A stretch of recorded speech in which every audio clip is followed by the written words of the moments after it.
ഇന്നത്തെ നമ്മുടെ വീഡിയോ വ്യത്യസ്തമായിട്ടുള്ള 4 തനി നാടൻ കറികളാണ്. ഇതിലാദ്യത്തേത് വ്യത്യസ്തമായിട്ടുള്ളൊരു പപ്പായ കൊണ്ട് സിമ്പിളായിട്ടുള്ളൊരു കറിയാണ്. സിമ്പിളാണ്, പക്ഷെ നല്ല ടേസ്റ്റിയാണ്. നല്ല അടിപൊളി ഒരു കറിയാണ്. അപ്പോൾ മീൻ കറിയുടെ ടേസ്റ്റിലാണ് ഈ കറി ഉണ്ടാവുക. അപ്പോൾ നമുക്ക് വീഡിയോയിലേക്ക് പോവാം, എങ്ങനെയാണ് ഈ കറി ഉണ്ടാക്കുന്നതെന്ന്. ഞാനൊരു പപ്പായ എടുത്തിട്ടുണ്ട്. ഇത് കംപ്ലീറ്റ് ആയിട്ട് എടുക്കണില്ല, നല്ല മൂത്ത പപ്പായാണ്. അതിൻ്റെ പകുതി മാത്രമേ നമ്മൾ എടുക്കുന്നുള്ളൂ. ഞാനിപ്പോൾ അത് തൊലിയൊക്കെ കളഞ്ഞ് കഴുകി ഇതുപോലെ കഷ്ണങ്ങളാക്കി കൊണ്ടുവന്ന് വെച്ചിട്ടുണ്ട്. അപ്പോൾ ഞാനതൊരു പാത്രത്തിലേക്ക് ഇട്ടു, കറി ഉണ്ടാക്കുന്ന പാത്രത്തിലേക്ക് ഇട്ടു. അതിലേക്ക് ഒരു സവാളയുടെ പകുതി ഇട്ട് കൊടുക്കുന്നുണ്ട്. ഒരു പച്ചമുളക് നെടുകെ കീറിയത്, 4 അല്ലി വെളുത്തുള്ളി ഇട്ട് കൊടുക്കുന്നുണ്ട്. പിന്നെ ഒരു തക്കാളി. സവാള ഇഷ്ടമില്ലാത്തവർക്ക് ഒഴിവാക്കാം. അതിലേക്കൊരു 1/4 ടീസ്പൂൺ മഞ്ഞൾപ്പൊടി, പാകത്തിനുള്ള ഉപ്പ് ഇട്ട് കൊടുക്കുന്നുണ്ട്. വേവിക്കുന്ന സമയത്ത് നമ്മൾ ഇത്ര ഇട്ട് കൊടുത്താൽ മതി. പിന്നെ ഒരു നെല്ലിക്ക വലുപ്പത്തിലുള്ള പുളി, വാളംപുളി പിഴിഞ്ഞിട്ട് വെള്ളത്തിലിട്ട് വെച്ചത് പിഴിഞ്ഞിട്ട് അതും ഒഴിച്ചു കൊടുക്കുന്നുണ്ട്. പുളി വേണം, കാരണം മീൻ കറിയുടെ ടേസ്റ്റിൽ വരണമല്ലോ. പിന്നെ പാകത്തിനുള്ള വെള്ളം കൂടി ഒഴിച്ചിട്ട് ഒന്ന് ജസ്റ്റ് മിക്സ് ചെയ്യാം. പപ്പായ വേവാൻ എത്ര വെള്ളം വേണമെന്ന് വെച്ചാൽ ഒരുപാട് വെള്ളമൊന്നും വേണ്ട. അപ്പോൾ അതവിടെ വേവട്ടെ. ആ സമയം കൊണ്ട് നമുക്ക് അരപ്പ് റെഡിയാക്കാം. ഒരു 1/4 കപ്പ് തേങ്ങ ചിരവിയതെടുത്തിട്ടുണ്ട്. അതിലേക്ക് ഒരു 4 ചുവന്നുള്ളി എടുത്തിട്ടുണ്ട്, 4 എണ്ണം. പിന്നെ ഒരു 1/2 ടീസ്പൂൺ മുളക് പൊടിയാണ് ഞാൻ എടുക്കുന്നത്. കൂടുതൽ എരിവ് വേണമെന്നുള്ളവർക്ക് കൂടുതൽ എടുക്കാം. ഞാൻ ഇവിടെ 1/2 ടീസ്പൂണാണ് എടുത്തിട്ടുള്ളത്. അത് ഓരോരുത്തരുടെ ഇഷ്ടത്തിനനുസരിച്ച് എടുക്കാം. 1 ടീസ്പൂൺ മല്ലിപ്പൊടി മുളക് പൊടിയേക്കാളും കുറച്ച് മതി. 1/4 ടീസ്പൂൺ മഞ്ഞൾപ്പൊടി. മഞ്ഞൾ നമ്മൾ നേരത്തെ ഇട്ടിട്ടുണ്ട്, എന്നാലും അരപ്പിലും കൂടി ഒന്ന് ഇട്ട് കൊടുക്കുക. നന്നായിട്ട് അരയ്ക്കുക. അപ്പോൾ ആ സമയം കൊണ്ട് നമ്മുടെ പപ്പായ ഏകദേശം വെന്ത് വന്നിട്ടുണ്ട്. ഇനി നമ്മളതൊന്ന് ഉടച്ചു കൊടുക്കുകയാണ്. ചെറുതായിട്ടൊന്ന് ഉടച്ചു കൊടുക്കുക. വളരെ നന്നായിട്ട് ഉടയണ്ട, എന്നാൽ പോലും ഒന്ന് ഉടച്ചു കൊടുക്കുകയാണ്. പെട്ടെന്ന് തന്നെ വേവും. പപ്പായ വേവാൻ ഒരുപാട് സമയമൊന്നും വേണ്ട. ഇനി ഉടച്ചു കൊടുത്തതിന് ശേഷം നമ്മൾ റെഡിയാക്കി വെച്ചിട്ടുള്ള അരപ്പ് അതിലേക്ക് ഒഴിച്ച് കൊടുക്കുകയാണ്. എന്നിട്ട് മിക്സിയുടെ ജാറിൽ തന്നെ കുറച്ച് വെള്ളം ഒഴിച്ചിട്ട് നമ്മുടെ കറിയുടെ കൺസിസ്റ്റൻസി വെച്ചിട്ട് എത്രത്തോളം വേണം എന്നുള്ളതിനനുസരിച്ച് വെള്ളം ഒഴിച്ചു കൊടുക്കുക. ഒരുപാടങ്ങ് തിക്കായൊരു കറിയല്ല. നമ്മൾ നന്നായിട്ട് മിക്സ് ചെയ്ത് കൊടുക്കുക. ഉപ്പൊക്കെ കുറവുണ്ടെങ്കിൽ ചേർത്ത് കൊടുക്കുക. സാധാരണ കറി പോലെ തന്നെ അരപ്പ് ചേർത്ത് കൊടുത്തു കഴിഞ്ഞാൽ പിന്നെ ഒന്ന് തിള വരുമ്പോൾ തന്നെ, ഇതപ്പോൾ ഏകദേശം തിളച്ച് വന്നിട്ടുണ്ട്. തിള വരുമ്പോൾ തന്നെ ഓഫ് ചെയ്യുക. അതോടുകൂടി കറി റെഡിയാവും. പിന്നെ നമുക്കിതിലേക്കൊന്ന് വറുത്തിടുക എന്നുള്ളൊരു പണി മാത്രമേ ഉള്ളൂ. ഞാനൊരു ചട്ടി അടുപ്പത്ത് വെച്ചിട്ടുണ്ട്, വെളിച്ചെണ്ണ ഒഴിച്ചു. ഒരു 1/4 ടീസ്പൂൺ ഉലുവ ചേർത്ത് കൊടുത്തിട്ടുണ്ട്. ഉലുവ ഇട്ട് കഴിഞ്ഞാൽ ഈ കറിക്ക് നല്ല ടേസ്റ്റാണ്. ഉലുവ നിർബന്ധമായിട്ടും തന്നെ ചേർക്കുക. പിന്നെ കടുക് ചേർക്കുന്നതിൽ കാണുന്നില്ല. ഉലുവ, കടുക്, വറ്റൽമുളക്, അതുപോലെ കറിവേപ്പില, ഇതെല്ലാം സാധാരണ നമ്മൾ വറവിടുമ്പോൾ ചേർക്കുന്നത് തന്നെയാണ്. എത്ര തന്നെയുള്ളൂ, വേറെ ഒന്നുമില്ല. കറിയിലേക്ക് ഒഴിച്ചു കൊടുക്കുക. അപ്പം നമ്മുടെ അടിപൊളി പപ്പായ കറി റെഡിയായി. നമുക്ക് ഒരിക്കലും ചിന്തിക്കാൻ പോലും പറ്റാത്ത അത്രയും ടേസ്റ്റുള്ളൊരു കറിയാണ്. മീൻ കറിയുടെ ടേസ്റ്റ് വരും, എന്നാൽ പക്ക മീൻ കറി അല്ലതാനും. പക്ഷേ പപ്പായ കൊണ്ട് ഇത്രയും ടേസ്റ്റി ആയിട്ടുള്ളൊരു കറി നമുക്ക് ചിന്തിക്കാനേ പറ്റില്ല. എല്ലാവരും തന്നെ ട്രൈ ചെയ്ത് നോക്കണം. അടുത്തതായിട്ട് അടിപൊളി ഒരു വെണ്ടയ്ക്ക കറിയാണ്. സിമ്പിളായിട്ട് തന്നെ ഉണ്ടാക്കിയെടുക്കാം. വെണ്ടയ്ക്ക ഇഷ്ടമില്ലാത്തവർ പോലും നല്ല ടേസ്റ്റോടു കൂടി കഴിക്കുന്ന ഒരു അടിപൊളി കറിയാണ്. അപ്പോൾ നമുക്കത് എങ്ങനെയാണ് ഉണ്ടാക്കുക നോക്കാം. ഇതിന് വേണ്ടിയിട്ട് ഞാനൊരു ചട്ടി അടുപ്പത്ത് വെച്ചിട്ടുണ്ട്. അതിലേക്ക് ഏകദേശം 2 ടേബിൾ സ്പൂൺ വെളിച്ചെണ്ണ ഒഴിച്ചു കൊടുത്തിട്ടുണ്ട്. വെളിച്ചെണ്ണ ഒന്ന് ചൂടായി വരുമ്പോൾ അതിലേക്ക് നമ്മൾ അരിഞ്ഞ് വെച്ചിട്ടുള്ള വെണ്ടയ്ക്ക ഇട്ട് കൊടുക്കുകയാണ്. ഞാനൊരു 200 ഗ്രാം വെണ്ടയ്ക്കയാണ് എടുത്തിട്ടുള്ളത്. ഇനി ഇതൊന്ന് വഴറ്റിയെടുക്കണം. ഒരു ലോ ഫ്ലെയിമിലിട്ടിട്ട് ഒരു 5 മിനിറ്റ് സമയം ഇങ്ങനെ വഴറ്റിയെടുക്കുക. അപ്പോൾ കറിക്ക് നല്ലൊരു ടേസ്റ്റ് കിട്ടും. നമ്മൾ വെണ്ടയ്ക്ക നേരിട്ടങ്ങ് കറിയിലേക്ക് ഇടുന്നതിന് പകരം ഇങ്ങനെ ഒന്ന് വഴറ്റിയിട്ട് ചെയ്ത് കഴിഞ്ഞാൽ കുറച്ചും കൂടി ടേസ്റ്റ് കൂടുതൽ കിട്ടും. അതിന് വേണ്ടിയിട്ടാണ് ഇങ്ങനെ ചെയ്യുന്നത്. അപ്പോൾ ഇത് വഴറ്റിയതിന് ശേഷം നമ്മൾ വേറൊരു പാത്രത്തിലേക്ക് മാറ്റി, എന്നിട്ട് വീണ്ടും ആ ചട്ടിയിൽ തന്നെ ഒരു ടീസ്പൂൺ ഏകദേശം 1 ടേബിൾ സ്പൂൺ വെളിച്ചെണ്ണ ഒഴിച്ചിട്ടുണ്ട്. അതിലേക്ക് ഒരു ചെറിയ സവാള അരിഞ്ഞത് ഇട്ട് കൊടുക്കുന്നുണ്ട്. തീരെ ചെറിയ സവാളയാണ് കേട്ടോ, വലുതാണെങ്കിൽ പകുതിയൊക്കെ ഇട്ടാൽ മതി. ഇനി അതൊന്ന് വഴറ്റിയെടുക്കുക. വല്ലാതെ അങ്ങ് വഴന്ന് വരുമൊന്നും വേണ്ട, ഒന്ന് വാടി വന്നാൽ മതി. അതിലേക്ക് നമ്മൾ കറിവേപ്പില ഇട്ടു. അതുപോലെ ഇനി ഇഞ്ചി വെളുത്തുള്ളി പേസ്റ്റാണ് 1 ടീസ്പൂൺ ഇട്ട് കൊടുത്തിട്ടുള്ളത്. അതിൻ്റെ ആ റോ ടേസ്റ്റൊക്കെ മാറുന്ന വരെ ഒന്ന് മിക്സ് ചെയ്തെടുക്കുക. അതിലേക്ക് നമ്മൾ ഒരു ചെറിയ തക്കാളി സ്ലൈസ് ചെയ്ത് ഇട്ട് കൊടുത്തു. അതുപോലെ 2 പച്ചമുളക് നെടുകെ കീറിയതും ഇട്ട് കൊടുത്തിട്ടുണ്ട്. ഇനി തക്കാളി ഒന്ന് വാടി വരുന്നവരെ അവിടെ ഇരിക്കട്ടെ. നന്നായിട്ടൊന്ന് മിക്സ് ചെയ്ത് കൊടുക്കുക. വേണമെന്നുണ്ടെങ്കിൽ ഒന്ന് അടച്ച് വെച്ചാൽ പെട്ടെന്ന് തക്കാളി വെന്ത് കിട്ടും. അതിലേക്ക് നമ്മൾ 1/2 ടീസ്പൂൺ മുളക് പൊടി, എരിവിനനുസരിച്ച് കൂട്ടുകയോ കുറയ്ക്കുകയൊക്കെ ചെയ്യാം. ഞാൻ 1/2 ടീസ്പൂണേ എടുത്തിട്ടുള്ളൂ. അതുപോലെ 1 ടീസ്പൂൺ നിറയെ മല്ലിപ്പൊടി, 1/4 ടീസ്പൂൺ മഞ്ഞൾപ്പൊടി, പാകത്തിനുള്ള ഉപ്പ്, 1/2 ടീസ്പൂൺ ഏകദേശം 1/2 ടീസ്പൂൺ ഗരം മസാല. ഇത്രയും ചേർത്തിട്ട് ഇനി നമ്മൾ നന്നായിട്ടൊന്ന് മിക്സ് ചെയ്യണം. വെള്ളമൊന്നും ഒഴിക്കണില്ല ഇപ്പം തന്നെ. അതിൻ്റെ ഈ പൊടികളുടെയൊക്കെ ആ ഒരു റോ ടേസ്റ്റ് ഒന്ന് മാറി മല്ലിപ്പൊടിയൊക്കെ ഈ എണ്ണയിൽ കിടന്ന് നന്നായിട്ടൊന്ന് വഴണ്ട് വരണം. ഇതിലേക്ക് നമ്മളിനി തേങ്ങയുടെ 2ാം പാലാണ് ഒഴിച്ചു കൊടുത്തിട്ടുള്ളത്. ഇതിപ്പോൾ ഏകദേശം ഒരു 1.5 കപ്പ് 2ാം പാലുണ്ട്. 1/2 കപ്പാണ് നമ്മൾ 1ാം പാൽ എടുത്ത് വെച്ചിട്ടുള്ളത്. അപ്പോൾ 2ാം പാൽ ഒഴിച്ച് ഒന്ന് തിളച്ച് വരുമ്പോൾ അതിലേക്കൊരു വലിയ കഷ്ണം കൊടമ്പുളി ഇട്ട് കൊടുത്തിട്ടുണ്ട്. പിന്നെ നമ്മൾ നേരത്തെ വഴറ്റി മാറ്റി വെച്ചിട്ടുള്ള വെണ്ടയ്ക്ക കഷ്ണങ്ങളും കൂടി ഇട്ട് കൊടുക്കുക. അപ്പോൾ വെണ്ടയ്ക്ക പെട്ടെന്ന് തന്നെ വേവുന്നൊരു സംഭവമാണ്. മാത്രമല്ല നമ്മൾ നേരത്തെ വഴറ്റിയത് കാരണം പെട്ടെന്ന് തന്നെ വേവും. അപ്പോൾ ഇതുപോലെ ഒന്ന് മിക്സ് ചെയ്തിട്ട് കുറച്ച് സമയം ഒന്ന് അടച്ച് വെക്കുക. ഒരു 2-3 മിനിറ്റ് അടച്ച് വെച്ചാൽ മതി. അപ്പോൾ ഇതാ വെണ്ടയ്ക്കൊക്കെ അത്യാവശ്യം നന്നായി വെന്തിട്ടുണ്ട്. ഇനി ഇതിലേക്ക് നമ്മൾ 1/2 കപ്പ് 1ാം പാൽ ഒഴിച്ചു കൊടുക്കുക. വളരെ കുറച്ച് മാത്രം തേങ്ങ മതി. ഒരു 1/2 കപ്പ് തേങ്ങ ചിരവിയിട്ട് അതും തന്നെ എടുത്താൽ മതി ഈ പാല്. നമ്മൾ തേങ്ങ അരച്ചൊഴിക്കുന്നതിന് പകരം പാലൊഴിച്ചു എന്നുള്ളൂ. തേങ്ങ അരച്ചൊഴിക്കുകയാണെങ്കിലും കുഴപ്പമൊന്നുമില്ല. അപ്പോൾ അതാ തേങ്ങാപ്പാൽ ഒഴിച്ചു കഴിഞ്ഞാൽ പിന്നെ അധിക സമയം തിളയ്ക്കണ്ട. വേഗം ഫ്ലെയിം ഓഫ് ചെയ്യുക. ഇനി ഒന്ന് വറുത്തിടണം. ചട്ടി വെച്ചിട്ടുണ്ട്. വെളിച്ചെണ്ണ ഒഴിച്ചു. കടുകിട്ട് പൊട്ടുമ്പോൾ നമ്മൾ കറിവേപ്പില ഇട്ട്. ഇതെല്ലാവർക്കും അറിയുന്ന കാര്യങ്ങൾ തന്നെയാണ്. എന്നാലും ഇങ്ങനെ പറയേണ്ട ആവശ്യമില്ല. കടുകും കറിവേപ്പിലയും വറ്റൽമുളകും ഇട്ടിട്ട് ഏറ്റവും അവസാനം ഒരു 1/4 ടീസ്പൂൺ മുളക് പൊടി ഇട്ട് കൊടുക്കണം. അപ്പോൾ ആ എണ്ണയിൽ കിടന്നൊന്ന് മൂത്താൽ കറിക്ക് നല്ലൊരു ഫ്ലേവർ കിട്ടും. അത് കറിയിലേക്ക് ഒഴിച്ചു കൊടുക്കുക. കറിയിലേക്ക് ഒഴിച്ചു കൊടുത്ത ഉടനെ തന്നെ ഇളക്കണ്ട. നമ്മൾ പെട്ടെന്നൊന്ന് അടച്ച് വെക്കുക.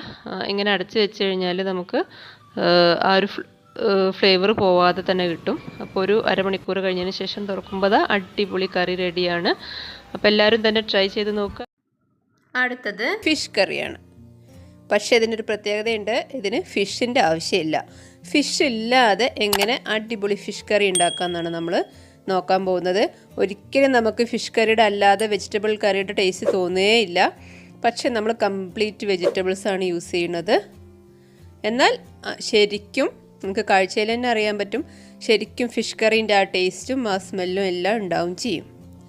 അപ്പോൾ അത് എങ്ങനെ ഉണ്ടാക്കുക എന്നാണ് നമ്മളിന്ന് നോക്കാൻ പോകുന്നത്. വീഡിയോ ഇഷ്ടമായാൽ ചാനൽ സബ്സ്ക്രൈബ് ചെയ്യുക, ലൈക്ക് ചെയ്യുക. എന്തെങ്കിലും നിർദ്ദേശങ്ങളുണ്ടെങ്കിൽ കമൻറ്റ് ചെയ്യുക. ഇതിലേക്ക് വേണ്ടിയിട്ട് ഞാൻ ഒരു 2-3 അല്ലി ചുവന്നുള്ളി, അതുപോലെ സവാള ചെറുതായിട്ട് അരിഞ്ഞത്, ഇഞ്ചി ചെറിയൊരു കഷ്ണം ഇഞ്ചി കുഞ്ഞായിട്ട് ചോപ്പ് ചെയ്തത്, 2 അല്ലി വെളുത്തുള്ളി, ഇത്രയും എടുത്ത് വെച്ചിട്ടുണ്ട്. സവാള ഞാൻ വളരെ കുറച്ചേ എടുത്തിട്ടുള്ളൂ. പിന്നെ ഇതിലേക്ക് ഇടുന്ന വെജിറ്റബിൾസ് അത് ഓരോരുത്തരുടെ ഇഷ്ടമാണ്. ക്യാരറ്റ് ബീറ്റ്റൂട്ടൊന്നും ഇടരുത്, മധുരം ഉണ്ടാവുമല്ലോ. അപ്പോൾ അത് ഒഴിവാക്കുക. നമ്മൾ കുറച്ച് തക്കാളി എടുത്തിട്ടുണ്ട്. ഒരു തക്കാളി ചോപ്പ് ചെയ്തത്, 2 വെണ്ടയ്ക്ക, പിന്നെ പച്ചക്കായ, ഒരു ചെറിയ പച്ചക്കായ നേന്ത്രക്കായാണ് അരിഞ്ഞതെടുത്തിട്ടുണ്ട്. പിന്നെ കോവയ്ക്ക. ഇതിൻ്റെ കൂടെ പിന്നെ വേറെ ഏതെങ്കിലും വെജിറ്റബിൾസ് വേണമെന്നുണ്ടെങ്കിൽ അതൊക്കെ ഇടാം. ക്യാരറ്റ് ബീറ്റ്റൂട്ട് ഒഴികെ വേറെ എന്തെങ്കിലുമൊക്കെ ഇടാം. പിന്നെ നമ്മൾ ഒരു 1/2 കപ്പ് തേങ്ങ, ഒരു 1/4 ടീസ്പൂൺ മഞ്ഞൾപ്പൊടി, 1/2 ടീസ്പൂൺ മുളക് പൊടി, 2 അല്ലി ചുവന്നുള്ളി, ഇത്രയും എടുത്ത് വെച്ചിട്ടുണ്ട് അരയ്ക്കാൻ വേണ്ടിയിട്ട്. ഇത്രയേ വേണ്ടുള്ളൂ. നമ്മൾ ചട്ടി വെച്ചു. വെളിച്ചെണ്ണയിൽ തന്നെ ഉണ്ടാക്കണം. 2 ടേബിൾ സ്പൂൺ വെളിച്ചെണ്ണ ഒഴിച്ചു. ഒരു 1/4 ടീസ്പൂൺ ഉലുവ ഇട്ട് കൊടുക്കുന്നുണ്ട്. നമ്മൾ സാധാരണ മീൻ കറിയിലൊക്കെ ഉലുവ ഇടും, അല്ലെങ്കിൽ ഉലുവ പൊടിച്ചതിടും. അപ്പോൾ ഇനി ഒട്ടും ഉലുവ ഇഷ്ടമില്ലാത്തവർക്ക് ഒഴിവാക്കാം. കടുകോ അങ്ങനെ എന്തെങ്കിലും ചെയ്യാം. ഉലുവ പൊട്ടിത്തുടങ്ങുമ്പോൾ നമ്മൾ ഇഞ്ചി കുഞ്ഞായിട്ട് ചോപ്പ് ചെയ്ത് ഇട്ട് കൊടുക്കുന്നുണ്ട്. അതുപോലെ വെളുത്തുള്ളി ഇഷ്ടമില്ലാത്തവർക്ക് ഒഴിവാക്കാം, വെജിറ്റബിൾസൊക്കെ ആയതുകൊണ്ട്. പക്ഷേ ഫിഷ് കറിയുടെ കറക്റ്റ് ടേസ്റ്റ് കിട്ടാൻ വേണ്ടിയിട്ടാണ് വെളുത്തുള്ളി ഇട്ടത്. അതുപോലെ ചുവന്നുള്ളി, ഒരു 2-3 അല്ലി ചുവന്നുള്ളി അരിഞ്ഞത്, പിന്നെ സവാള, ഞാൻ തീരെ ചെറിയൊരു സവാളേൻ്റെ പകുതി എടുത്തിട്ടുള്ളൂ. സവാള അരിയുന്നതൊക്കെ ഓരോരുത്തരുടെ ഇഷ്ടമാണ്. ഞാൻ ചെറുതായിട്ടൊന്ന് ചോപ്പ് ചെയ്തിരിക്കുകയാണ്, വലുതായിട്ട് സ്ലൈസ് ചെയ്തിട്ടില്ല. ഇത് എല്ലാം കൂടി നന്നായിട്ടൊന്ന് വഴറ്റിയെടുക്കണം.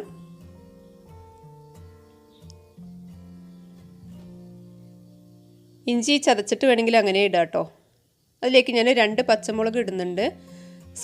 ഒരു പച്ചമുളക് 2ആയിട്ട് കീറിയത് ഇട്ട് കൊടുക്കുന്നുണ്ട്. പിന്നെ തക്കാളി, ഞാൻ അത്യാവശ്യം വലിയൊരു തക്കാളിയാണ് എടുത്തിട്ടുള്ളത്, കാരണം കുറച്ച് പുളി വേണമല്ലോ. അപ്പോൾ അത്യാവശ്യം വലിയ ഒരു തക്കാളിയാണ് എടുത്തിട്ടുള്ളത്. കുറച്ച് വലിയ പീസസ് ആക്കി തന്നെ മുറിച്ചിട്ടുണ്ട്. ഇനി ഈ തക്കാളി ഒന്നും ഇങ്ങോട്ട് വേവായി വരുന്നവരെ നമ്മൾ ജസ്റ്റ് ഒന്ന് അടച്ചു വെക്കണം. മീഡിയം ഫ്ലെയിമിലാക്കിയിട്ടൊന്ന് അടച്ചു വെച്ചാൽ മതി, ഒരു 2 മിനിറ്റ്. ഇപ്പോൾ ഇത് തക്കാളി ഒന്ന് വെന്തിട്ടുണ്ട്. തക്കാളി ഒരുപാട് വേവണം എന്നില്ല, ജസ്റ്റ് ആ എണ്ണയിൽ കിടന്നിട്ടൊന്ന് വഴന്ന് വന്നാൽ മതി.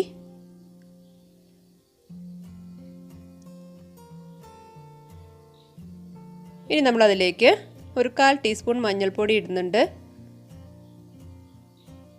1 ടീസ്പൂൺ മുളക് പൊടി ഇടുന്നുണ്ട്. മുളക് പൊടി എപ്പോഴും അവനവൻ്റെ എരിവിൻ്റെ ഇഷ്ടത്തിനനുസരിച്ച് ചെയ്യുക. പച്ചമുളക് കൂടുതൽ വേണമെങ്കിൽ ഇടാം, ഞാൻ ഒരെണ്ണേ ഇട്ടിട്ടുള്ളൂ. 1 ടീസ്പൂൺ മല്ലിപ്പൊടി ഇടുന്നുണ്ട്. മല്ലിപ്പൊടി ചിലരൊന്നും മീൻ കറിയിൽ ഇടാറില്ല, പക്ഷെ ഞാനിപ്പോൾ ഇവിടെ ഇടുന്നുണ്ട്. അതുപോലെ മഞ്ഞൾപ്പൊടിയും മുളക് പൊടിയും നമ്മൾ അരയ്ക്കുമ്പോഴും ചേർക്കുന്നുണ്ട്. അപ്പോൾ പ്രത്യേകം ശ്രദ്ധിക്കുക. അരപ്പിലും നമ്മൾ തേങ്ങ അരയ്ക്കാൻ വേണ്ടി എടുത്തു വെച്ചത് കണ്ടല്ലോ, അതിലും മുളക് പൊടിയുണ്ട്. അപ്പോൾ എരിവൊക്കെ അതിനനുസരിച്ച് ക്രമീകരിച്ച് കൊടുക്കുക. ഇനി അതിൻ്റെ ആ മസാലയുടെ പച്ച ചുവയൊക്കെ മാറുന്നവരെ വഴറ്റിയിട്ട് നമ്മൾ വെജിറ്റബിൾസ് എല്ലാം കൂടി ഇട്ട് കൊടുക്കുകയാണ്. കോവക്കയാണിത്. വെണ്ടയ്ക്ക അവിടെ എടുത്തു വെച്ചു. പച്ചക്കായും അതുപോലെ കോവക്കയും മാത്രമേ ഇട്ട് കൊടുത്തിട്ടുള്ളൂ. വെണ്ടയ്ക്കൊക്കെ വളരെ കുറഞ്ഞ വേവല്ലേ ഉള്ളൂ. അപ്പോൾ ഇതൊന്ന് ഒരു പകുതി വേവായതിന് ശേഷം മാത്രം നമ്മൾ ബാക്കി ഇട്ട് കൊടുത്താൽ മതി, വെണ്ടയ്ക്ക ഇട്ട് കൊടുത്താൽ മതി. ഈ സമയത്താണ് നമ്മൾ ഉപ്പിട്ട് കൊടുക്കുന്നത്. പാകത്തിന് ഉപ്പിട്ട് കൊടുക്കുക, കുറവുണ്ടെങ്കിൽ നമുക്ക് പിന്നെ ഇട്ട് കൊടുക്കാം. ഇനി നമ്മളിതിലേക്ക് ആവശ്യത്തിന് വെള്ളം ഒഴിച്ച് കൊടുക്കുക. ഈ കഷ്ണങ്ങൾ വേവാനുള്ള വെള്ളം ഒഴിച്ചാൽ മതി, ഒരുപാട് വെള്ളം ഒഴിക്കണം എന്നില്ല. കാരണം നമ്മളിനി അരച്ച് ചേർക്കുമ്പോൾ അതുപോലെ പുളി ഒഴിക്കും, അപ്പോഴൊക്കെ വെള്ളം ഉണ്ടാവും. അപ്പോൾ ഈ സമയത്ത് ഒരുപാട് വെള്ളം ഒഴിച്ചു കൊടുക്കണ്ട. ഈ കഷ്ണങ്ങളൊന്ന് വേവാനുള്ള വെള്ളം അത്രയും മതി. ശരിക്കും മീൻ കറി തോറ്റുപോകും, അത്രയും ടേസ്റ്റുള്ളൊരു കറിയാണ്. നമുക്ക് വീട്ടിലുള്ള പച്ചക്കറികൾ എന്താ വീട്ടിലുള്ളതെന്ന് വെച്ചാൽ അതെല്ലാം എടുത്തിടാവുന്ന ഒരു കറിയാണ് കേട്ടോ. ഇപ്പോൾ ഇതാ മറ്റ് പച്ചക്കറികളൊക്കെ പകുതി ഒന്ന് വേവായപ്പോൾ ഞാൻ വെണ്ടയ്ക്ക ഇട്ട് കൊടുക്കുന്നുണ്ട്. ഈ വെണ്ടയ്ക്ക ഇല്ലെങ്കിൽ കുഴപ്പമില്ല. അപ്പോൾ ഉരുളക്കിഴങ്ങോ എന്താണെന്ന് വെച്ചാൽ ചെയ്യാം, ഏത് വേണമെങ്കിലും ഇടാം. ക്യാരറ്റും ബീറ്റ്റൂട്ടും ഒഴിവാക്കുകയായിരിക്കും നല്ലത്. ഇനിയിപ്പോൾ വെറും സവാള മാത്രം ഇട്ടിട്ടും ചെയ്യാം, വേറെ കഷ്ണങ്ങളൊന്നും ഇല്ല എങ്കിൽ ഇതേ ചേരുവകൾ ചേർത്തിട്ട് സവാളയൊക്കെ ഇട്ടിട്ട് ചെയ്യാം. അപ്പോൾ കഷ്ണങ്ങളെല്ലാം വെന്ത് കഴിഞ്ഞു. അപ്പോൾ ഞാൻ പുളി പിഴിഞ്ഞത് ഒഴിച്ചു കൊടുക്കുകയാണ്. ഞാനൊരു നെല്ലിക്ക വലുപ്പത്തിൽ പുളി വെള്ളത്തിലിട്ട് വെച്ചിട്ട് പിഴിഞ്ഞിട്ട് അതാണ് ഒഴിച്ചു കൊടുക്കുന്നത്. പുളി പിന്നെ ഞാനൊരു കറക്റ്റ് അളവ് പറയുന്നില്ല, ഞാൻ ചെയ്തത് ഒരു നെല്ലിക്ക വലുപ്പത്തിലാണ്. ഓരോരുത്തർക്കും ഓരോ ഇഷ്ടമായിരിക്കും, പുളി കൂടുതൽ വേണമെന്നുള്ളവർക്ക് കൂടുതലിടാം, ഒട്ടും ഇഷ്ടമില്ലാത്തവർക്ക് ഒഴിവാക്കുകയും ചെയ്യാം. തക്കാളിൻ്റെ പുളി മാത്രം മതി എന്നുള്ളവർക്ക് അങ്ങനെയും ചെയ്യാം. പുളി ഒഴിച്ചു കഴിഞ്ഞാൽ ഒന്ന് തിളയ്ക്കണം. അത് കഴിഞ്ഞിട്ട് നമ്മൾ അരപ്പ് ഇതിലേക്ക് ഒഴിച്ചു കൊടുക്കുകയാണ്. നമ്മൾ തേങ്ങ എടുത്തു വെച്ചത് കാണിച്ചിരുന്നു നേരത്തെ, അത് നന്നായിട്ട് അരയ്ക്കണം, അത് പ്രത്യേകം ശ്രദ്ധിക്കണം. നല്ല മഷി പോലെ അരഞ്ഞ് വരണം. ഫ്ലെയിം ഒന്ന് ലോ ആക്കി വെച്ചതിന് ശേഷം തേങ്ങ കൂട്ടൊഴിച്ചു കൊടുക്കുക. പിന്നെ കറിയുടെ തിക്നെസ് ഓരോരുത്തരുടെ ഇഷ്ടമാണ് കേട്ടോ. ഞാനിപ്പോൾ ആ മിക്സിയുടെ ജാർ ഒന്ന് അങ്ങോട്ട് വെള്ളം ഒഴിച്ചിട്ട് കുറച്ചും കൂടി ഒഴിച്ചിട്ടുണ്ട് വെള്ളം. അത് ഓരോരുത്തരുടെ ഇഷ്ടത്തിനനുസരിച്ച് തീരുമാനിക്കുക. നല്ല ലൂസായ കറി ചിലർക്ക് ഇഷ്ടമായിരിക്കും. ഇതിപ്പോൾ അത്യാവശ്യം തിക്കായ കറിയായിട്ടാണ് ഞാൻ ചെയ്തിട്ടുള്ളത്. കാരണം ചപ്പാത്തിയിലേക്കൊക്കെ നല്ല കോമ്പിനേഷനാണ്. ചപ്പാത്തി, അതുപോലെ നമ്മുടെ നീർദോശ, അപ്പം എന്ന് പറയുന്ന അത് ഈവൻ പുട്ടിലേക്ക് പോലും നല്ല കോമ്പിനേഷനാണ്. ചോറിൻ്റെ കൂടെ നല്ല കോമ്പിനേഷനാണ്. ഇത്രയേ ഉള്ളൂ പണി. നമുക്ക് വെറും 5 മിനിറ്റ് കൊണ്ട് ഉണ്ടാക്കിയെടുക്കാവുന്നൊരു കറിയാണ്.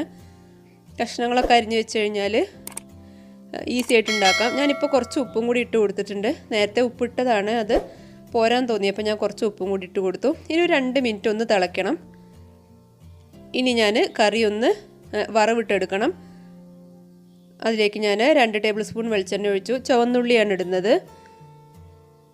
ചുവന്നുള്ളി കുറച്ചധികം തന്നെ എടുത്തിട്ടുണ്ട്, ഒരു 5-6 എണ്ണം എടുത്തിട്ടുണ്ട്. കാരണം ചുവന്നുള്ളി ഇട്ട് വറവ് ഇട്ട് കഴിഞ്ഞാൽ പ്രത്യേകിച്ച് വെളിച്ചെണ്ണയും കൂടി ആകുമ്പോൾ കറിക്ക് നല്ല ടേസ്റ്റാണ്, നല്ല സ്മെല്ലും വരും.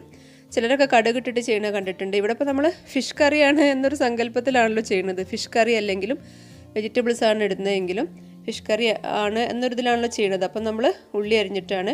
ഉള്ളി ഒന്ന് മുരിഞ്ഞ് വരുമ്പോൾ കറിവേപ്പില ഇട്ടു. ഇനി അതുപോലെ ഉണക്കമുളക് ഇടണം. ഉണക്കമുളകും ഇട്ടിട്ടുണ്ട്. ഇനി കറിയിലേക്ക് ഒഴിച്ചു കൊടുക്കുക. ഡൺ, ഇത്രയേ ഉള്ളൂ, കറി റെഡിയായി.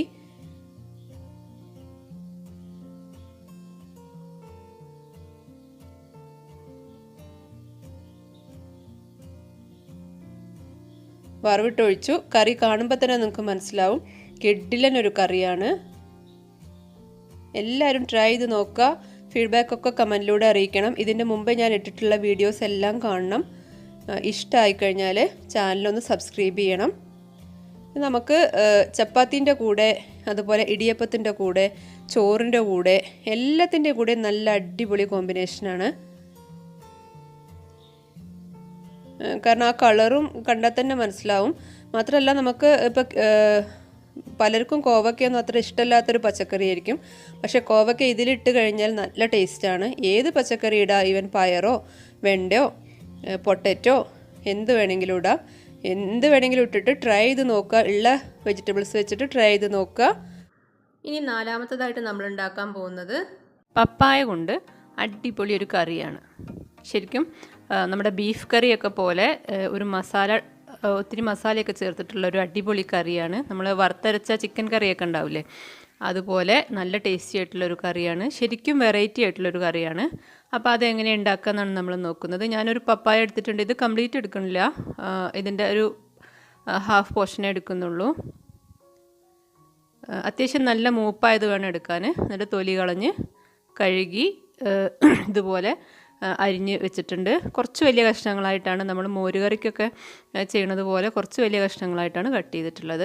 ഇനി നമ്മളിതിലേക്ക് വേണ്ടിയിട്ടൊരു മസാല തയ്യാറാക്കണം. അതിന് വേണ്ടി ഞാനൊരു പാൻ അടുപ്പത്ത് വെച്ചിട്ടുണ്ട്. 1 ടീസ്പൂൺ വെളിച്ചെണ്ണ ഒഴിച്ചു കൊടുത്തു. അതിലേക്ക് 1/2 ടീസ്പൂൺ പെരിഞ്ജീരകം ഇട്ട് കൊടുക്കുന്നുണ്ട്. പെരിഞ്ജീരകം തന്നെ ഇടണം, ചെറിയ ജീരകം ഇട്ട് പോകരുത്. അതുപോലെ വെളുത്തുള്ളി, ഒരു 4 അല്ലി വെളുത്തുള്ളി ഇട്ട് കൊടുക്കുന്നുണ്ട്. എന്നിട്ട് അതൊന്ന് റോസ്റ്റ് ചെയ്തെടുക്കുക. കരിഞ്ഞു പോകാതെ നോക്കണം, ലോ ഫ്ലെയിമിലിടുക. പിന്നെ അതിലേക്ക് കറിവേപ്പില ഇട്ട് കൊടുത്തു. കറിവേപ്പിലയൊക്കെ കുറച്ച് കൂടുതൽ ഇട്ട് കഴിഞ്ഞാൽ നല്ലതാണ്. എന്നിട്ട് അതും ഒന്ന് റോസ്റ്റ് ചെയ്തെടുക്കുക.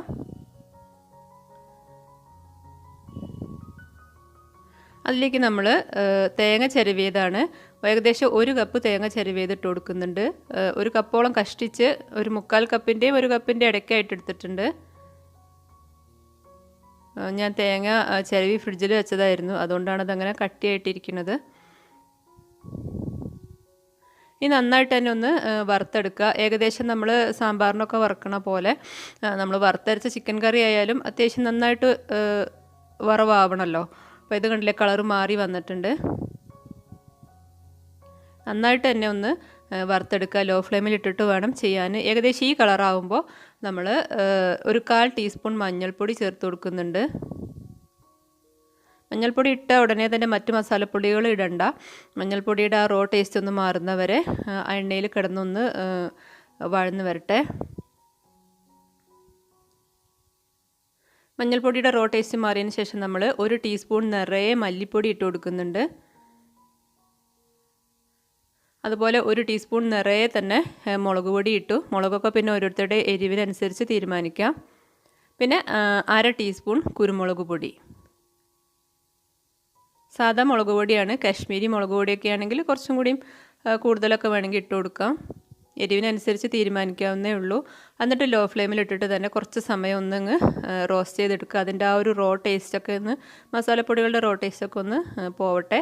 അതിനുശേഷം നമ്മൾ നല്ല പേസ്റ്റായിട്ടിത് അരച്ചെടുക്കണം. നല്ല മഷി പോലെ അരച്ചെടുക്കണം.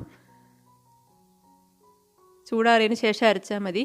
അപ്പോൾ ആ സമയം കൊണ്ട് നമ്മൾ കറി ഉണ്ടാക്കാനുള്ള പാത്രം അടുപ്പത്ത് വെച്ചിട്ടുണ്ട്. അതിലേക്ക് നമ്മൾ ഒരു 1.5 ടേബിൾ സ്പൂൺ വെളിച്ചെണ്ണ ഒഴിച്ചു കൊടുത്തിട്ടുണ്ട്. വെളിച്ചെണ്ണ തന്നെയാണ് നമ്മൾ ഈ കറിയിൽ മൊത്തത്തിൽ ഉപയോഗിച്ചിട്ടുള്ളത്. എണ്ണ ചൂടായി വരുമ്പോൾ നമ്മളതിലേക്ക് ഉലുവയാണ് ഇട്ട് കൊടുക്കുന്നത്. ഉലുവ ഒരു നുള്ള് മതി, ഒരുപാട് വേണ്ട. അപ്പം ഞാൻ ഇട്ടത് നിങ്ങൾ കണ്ടു കാണും. ഉലുവ ഒന്ന് പൊട്ടി വരുമ്പം കടുക് ഇട്ട് കൊടുക്കുക. ഉലുവയുടെ ടേസ്റ്റ് നല്ലൊരു ടേസ്റ്റാണ് ഇതിന്. ഉലുവ ഇഷ്ടമില്ലാത്തവർക്ക് ഒഴിവാക്കുക, പക്ഷേ ഉലുവ ഇട്ട് കഴിഞ്ഞാൽ നല്ലതാണ്. ഉലുവയും കടുകും ഒന്ന് പൊട്ടി വരുമ്പോൾ കറിവേപ്പില ഇട്ട് കൊടുക്കുക. നമ്മൾ നേരത്തെ തേങ്ങ വറുക്കുമ്പോൾ കറിവേപ്പില ചേർത്തിട്ടുണ്ട്, എന്നാൽ പോലും ഇവിടെയും ഒന്ന് കറിവേപ്പില ഇട്ട് കൊടുക്കുക. അതിലേക്ക് വെളുത്തുള്ളിയാണ്. വെളുത്തുള്ളി ഒരു 2 അല്ലി ഞാൻ ചെറുതായിട്ട് അരിഞ്ഞതാണ് ഇട്ട് കൊടുക്കുന്നത്. പിന്നെ ഒരു ചെറിയ സവാള ചെറുതായിട്ട് സ്ലൈസ് ചെയ്ത് ഇട്ട് കൊടുക്കുന്നുണ്ട്. തീരെ ചെറിയ സവാളയാണ്. അപ്പോൾ ഒരു സവാളയൊക്കെ കുറച്ച് വലുതാണെങ്കിൽ ഒന്നിൻ്റെ പകുതി എടുത്താൽ മതി. ഇത് തീരെ ചെറുതാണ്. എന്നിട്ടത് ആ എണ്ണയിലിട്ടിട്ട് നന്നായിട്ടൊന്ന് വഴറ്റിയെടുക്കുക. സവാള നല്ല ചെറുതായിട്ടാണ് ഞാൻ കട്ട് ചെയ്തിട്ടുള്ളത്. പെട്ടെന്ന് തന്നെ വഴന്ന് വരാൻ എളുപ്പമാണ്. അതിലേക്ക് നമ്മൾ നേരത്തെ അരച്ച് വെച്ചിട്ടുള്ള മസാലക്കൂട്ട് ഒഴിച്ചു കൊടുക്കുക. തേങ്ങയും എല്ലാം കൂടി ചേർത്തിട്ടുള്ളത് ഒഴിച്ചു കൊടുക്കുക.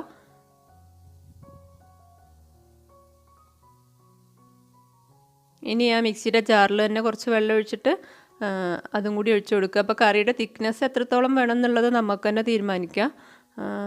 അത് ഓരോരുത്തരുടെ ഇഷ്ടത്തിനനുസരിച്ച്. പക്ഷേ കുറച്ച് നല്ല തിക്കായിട്ടുള്ളൊരു കറി ആകുമ്പോഴാണ് ഇത് ടേസ്റ്റ് ഉണ്ടാവുക. ഇനി ഇതൊന്ന് ജസ്റ്റ് ഒന്ന് തിളച്ചിട്ട് വരണം.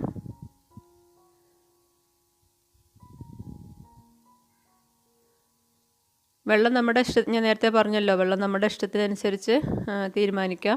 ഞാൻ അടച്ച് വെച്ച് ഒന്ന് തിളപ്പിച്ചെടുത്തിട്ടുണ്ട്. തിളച്ച് വരുമ്പോൾ നമ്മൾ ഇതിലേക്ക് ഉപ്പ് ഇതുവരെ ചേർത്ത് കൊടുത്തിട്ടില്ല. അപ്പോൾ ആവശ്യത്തിനുള്ള ഉപ്പ് ചേർത്ത് കൊടുക്കുക. പപ്പായ എത്രയുണ്ട് എന്നുള്ളതിനനുസരിച്ച് ഉപ്പ് ചേർത്ത് കൊടുക്കുക.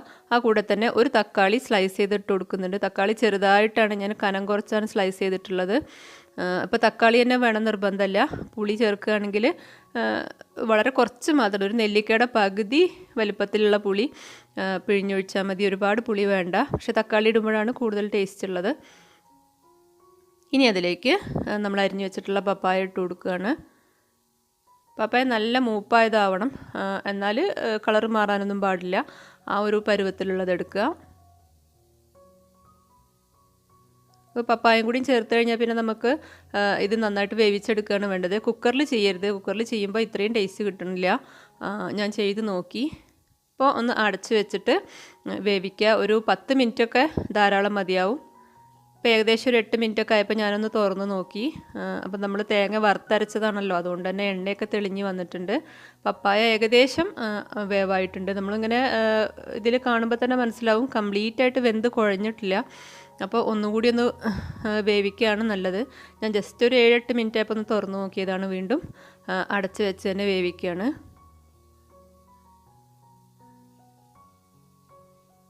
ഒരു 10 മിനിറ്റൊക്കെ ആയപ്പോൾ തുറന്നു. അപ്പോൾ നമുക്ക് കാണാം നന്നായിട്ട് എണ്ണയൊക്കെ തെളിഞ്ഞ് വന്നിട്ടുണ്ട്. കറിയുടെ തിക്നെസ് വല്ലാതെ അങ്ങ് കൂടിപ്പോയി കഴിഞ്ഞാൽ കറി ടേസ്റ്റ് ഉണ്ടാവില്ല.